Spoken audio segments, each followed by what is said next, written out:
Hi, I'm Bob Ryan. This is Globe 10.0 with me today, Charlie Pierce. Well, Deion Branch is back, and he came back in a big way with 9 catches for 98 yards and a wonderful bow from the waist. I love every elegant bow after the touchdown. All right, Charlie, vis-a-vis Moss, he's back. Is this how does it replace Moss? How do you frame what this means? He changes the team to the point where he essentially replaces Moss without actually replacing him. Because you're not going to have that. No, you're not going to have that deep threat. You had 3 wonderful years with the guy here.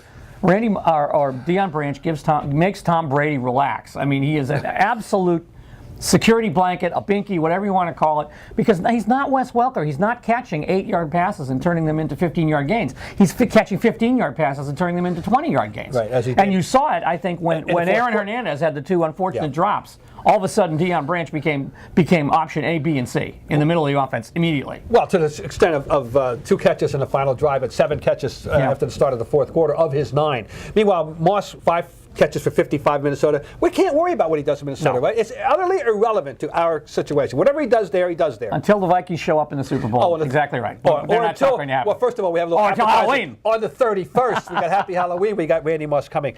Deion Branch, it's as if he was never away. We're not surprised. We shouldn't be surprised, but he just made it look like time.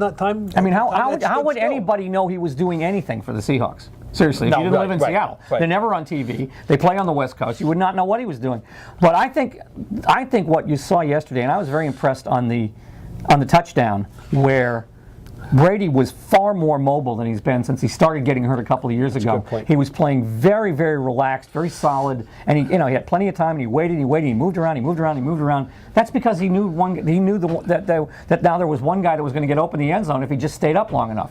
But I thought the simpatico between the two of them, it was literally like an in this regard, we got to hope that Wes Welker is as stable a man as we always thought he was, because this is like a guy. Suddenly, the old flame is back in town, and the romance has been rekindled, right? I mean, right away, he's been the guy. He's been your steady date for 3 years, and suddenly, somebody else is. It's the return of Martin Gare, right? The guy comes back from the war. You thought he was dead. Unfortunately, you're still married to him. Anyway, it was a tremendous. That's a reference nobody's going to get, by the way. And that was very good. You're right. Thank you. But the point is, the Orson Welles Cinema closed anyway. They won 3 Super Bowls without Randy Moss. Will people remember that, please?